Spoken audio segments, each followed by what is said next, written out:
लाडो घर की साफ सफाई करने में लग जाती है।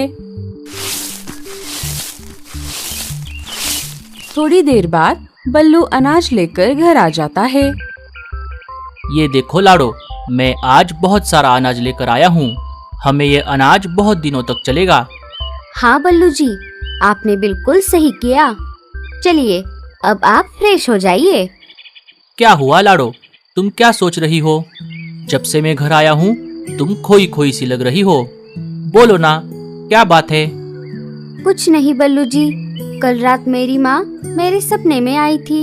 उनकी तबीयत बहुत खराब लग रही थी। वो अब बूढ़ी हो गई है, न जाने वो कैसी है। जब से वो मेरे सपने में आई है, मेरा कहीं पर भी मन नहीं लग रहा। आपको तो पता ही है, वो यहाँ से बहुत दूर बर्फीले पहाड़ों में रहती है। इस वजह से मैं बहुत दिनों से वहाँ पर नहीं जा पाई। क्या आप जाकर उसे देख आओगे? अच्छा, तो ऐसी बात है। तुम्हारी बात बिल्कुल सही है लाडो, मेरी भी माँ नहीं है। मुझे भी लग रहा है मैं जाकर उन्हें देख आऊं। और मुझे पता है तुम्हें भी बच्चों को लेकर मेरे साथ आना है, लेकिन अभी बारिश का मौसम चल रहा है और बच्चों का स्कूल भी है। तुम सबको ले जाना मुश्किल होगा, इसलिए मैं ही अकेला चला जाता हूँ। चलो तुम मेरे जाने की तैयारी करो। मैं जाते जाते राजा जी से छुट्टी मांगकर आगे चला जाऊंगा। ठीक है बल्लू जी, और आपकी बात बिल्कुल सही है। मेरा और बच्चों का आना मुश्किल होगा। लाडो बल्लू के जाने की तैयारी करती है। वो बल्लू के सफर के लिए जरूरत की सारी चीजें जमा करके एक बैग में डाल देती है। बल्लू जी, मैंने इस बैग में आपके सफर में काम आने वाली सारी चीजें डाल दी है, और माँ के लिए कुछ पैसे, दवाइयाँ, अनाज और मेरे हाथों से सिला हुआ एक नया स्वेटर भी डाल दिया है, क्योंकि वहाँ पर माँ के पास कोई नहीं रहता। मेरे 2 भाई हैं, लेकिन बहुत दूर रहते हैं, इसलिए ये सब मैं दे रही हूँ। अब आपको निकलना चाहिए। ठीक है लाडो, अब मैं चलता हूँ। बारिश के मौसम की वजह से मुझे वहाँ पहुँचने में ज्यादा समय लगेगा। मैं वहाँ कुछ दिन रहकर माँ जी का ध्यान रखूंगा, और अगर जरूरत पड़ गई तो उन्हें डॉक्टर के पास भी लेकर जाऊंगा। मेरे वापस आने तक तुम अपना और बच्चों का ध्यान रखना। हाँ बल्लू जी, आप भी अपना ध्यान रखना। समय समय पर रुककर आराम करना और शिकारी पंछियों से बचकर रहना, और माँ को हमारी खुशहाली बता देना। ठीक है लाडो, मैं मेरा ध्यान रखूंगा और वापस जल्दी आने की कोशिश करूंगा। बल्लू घर से निकलने ही वाला था, तभी बच्चे स्कूल से वापस घर आ जाते हैं। लाडो सारी बात बच्चों को बता देती है। पापा, आप जल्दी आना। आपके बिना हमारा यहाँ पर दिल नहीं लगेगा। नानी से कहना हम उनको बहुत मिस करते हैं। हम छुट्टियों में उनसे मिलने आएंगे। बल्लू लाडो और बच्चों को गले लगा लेता है और वहाँ से निकल पड़ता है। बल्लू महल में काम करता था। वो अपने घर से निकलकर सीधा महल में राजा जी के पास आ जाता है और उन्हें सारी बात बता देता है। ठीक है बल्लू, तुम जाकर आओ। सफर में अपना ध्यान रखना, और इधर लाडो और बच्चों की चिंता बिल्कुल मत करना। मैं सिपाहियों से उनका ध्यान रखने के लिए बोल दूंगा। शुक्रिया राजा जी, अब मैं चलता हूँ। बल्लू अपने सफर पर निकल पड़ता है।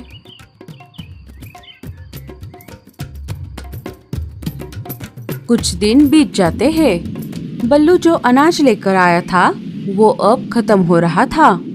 फिर एक दिन सुबह, अरे बाप रे, घर में अब थोड़ा ही अनाज बचा हुआ है। मुझे अभी बाहर जाकर कहीं से और अनाज लेकर आना होगा। अभी बाहर बारिश भी नहीं है, मुझे अभी निकलना चाहिए। लेकिन आज संडे होने की वजह से स्कूल को छुट्टी है और मैं बच्चों को अकेले घर पर छोड़कर भी नहीं जा सकती। मैं एक काम करती हूँ, बच्चों को मीनू मौसी के यहाँ छोड़कर वहाँ से अनाज लाने के लिए आगे जाती हूँ। लाडो अपने बच्चों को लेकर वहाँ से निकल पड़ती है।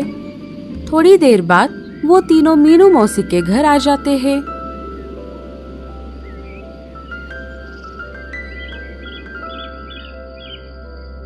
कहो लाडो, आज कैसे आना हुआ?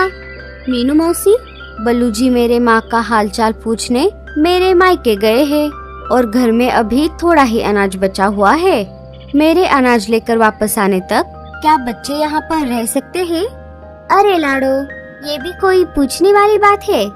और वैसे भी मैं भी घर पर अकेली बोर हो जाती हूँ। बच्चों की वजह से मेरा थोड़ा मन लग जाएगा। तुम टेंशन फ्री होकर अनाज लाने के लिए चली जाओ। मुसीबत के समय ये मीनू किसी को ना नहीं कहती। मैं अकेली हूँ तो क्या, मुझे भी तुम सबका साथ चाहिए।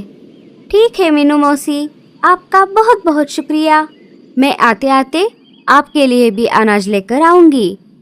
लाडो वहाँ से निकल पड़ती है। अगली सुबह जंगल में तेज बारिश शुरू हो जाती है। अरे बाप रे, आज की बारिश तो बहुत तेज है। अगर यहाँ इतनी तेज बारिश है तो बल्लू जी जिस तरफ गए हैं उस तरफ तो कितनी तेज बारिश होगी। हे ऊपर वाले, बल्लू जी की रक्षा करना। इधर बल्लू छुपते छुपाते कभी बारिश तो कभी शिकारी पंछियों से बचकर आगे बढ़ रहा था।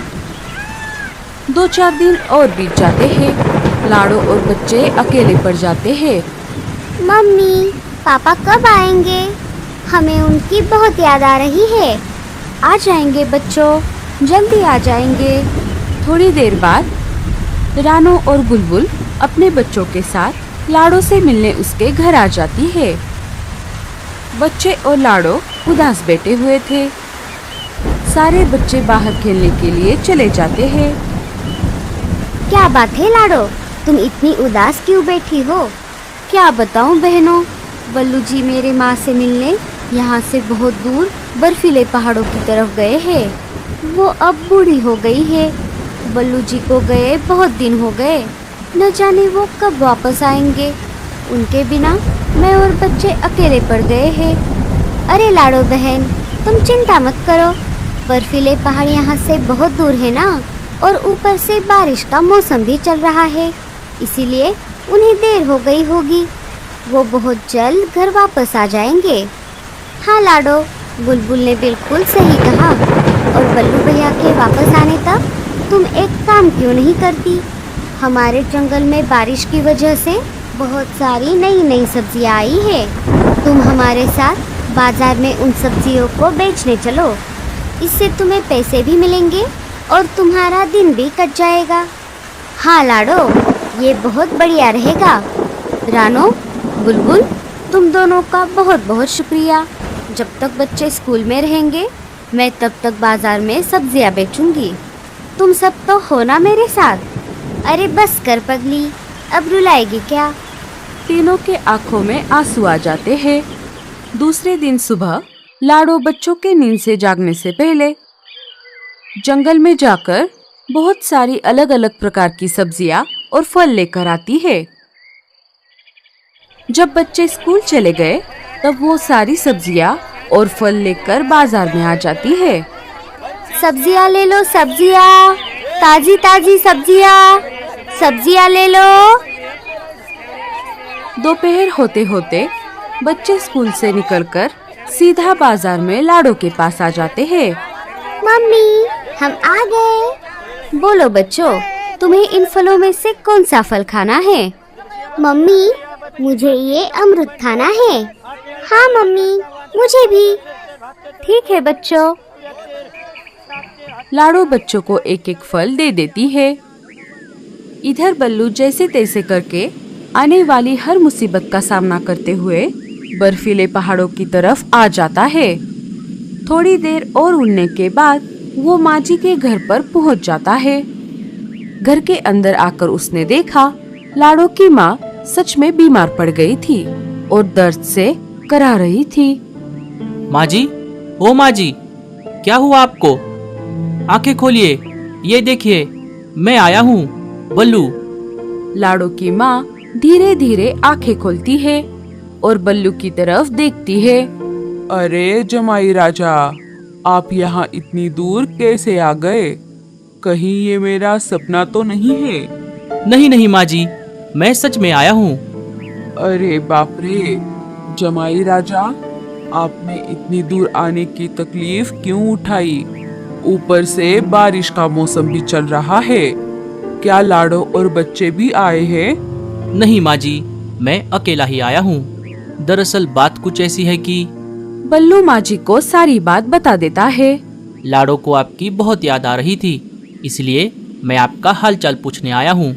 उसे आपकी बहुत चिंता हो रही थी। मुझे भी आप सबकी बहुत याद आ रही थी। अच्छा हुआ आप आ गए। माँ जी, आप जरा उठ जाइए।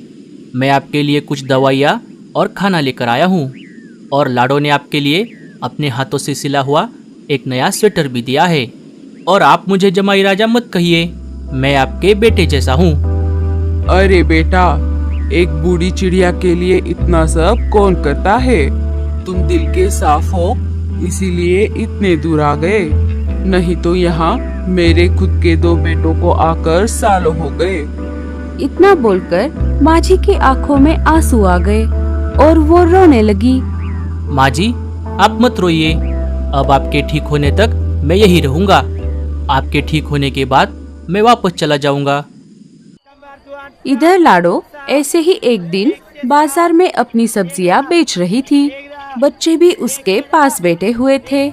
तभी 2-4 शिकारी पंछी सब्जी मंडी में आ जाते हैं और एक एक करके पंछियों को हफ्ते के लिए धमकाने लगते हैं और उनसे जबरदस्ती पैसे लेने लगते हैं। थोड़ी ही देर में वो लाडो, मीनू मौसी, बुलबुल और रानो के पास आ जाते हैं।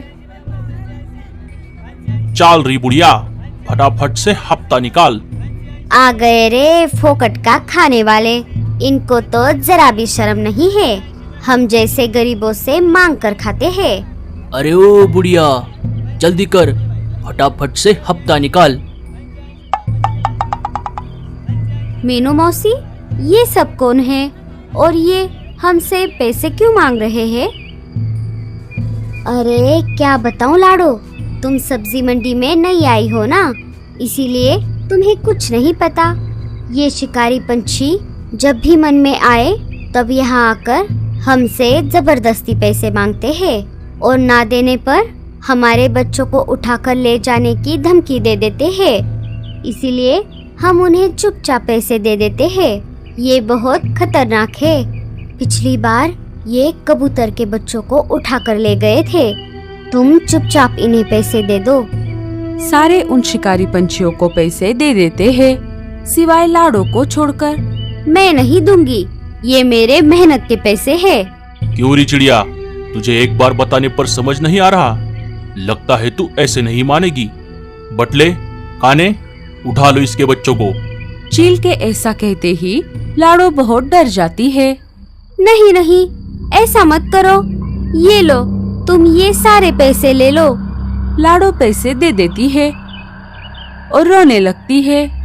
अगर बल्लू जी यहाँ होते तो वो इन शिकारी पंछियों को जरूर सबक सिखाते। लाडो के ऐसा कहते ही बल्लू राजा जी के सिपाहियों को लेकर वहाँ आ जाता है। सरदार, चलिए यहाँ से। सिपाही सारे शिकारी पंछियों को पकड़ लेते हैं। अचानक बल्लू को देखकर लाडो और बच्चे बहुत खुश हो गए। अजी, आपको आने में इतने दिन क्यों लग गए? बल्लू सारी बात लाडो और बच्चों को बता देता है। बारिश और तूफान की वजह से मुझे वहाँ पहुँचने में बहुत दिन लग गए और मैं माँ जी को वहाँ के एक अच्छे से डॉक्टर के पास भी लेकर गया था। अब उनकी तबीयत बिल्कुल ठीक है। अब जब भी बच्चों के स्कूल की छुट्टियाँ होंगी, हम सब उनसे मिलने फिर से जाएंगे।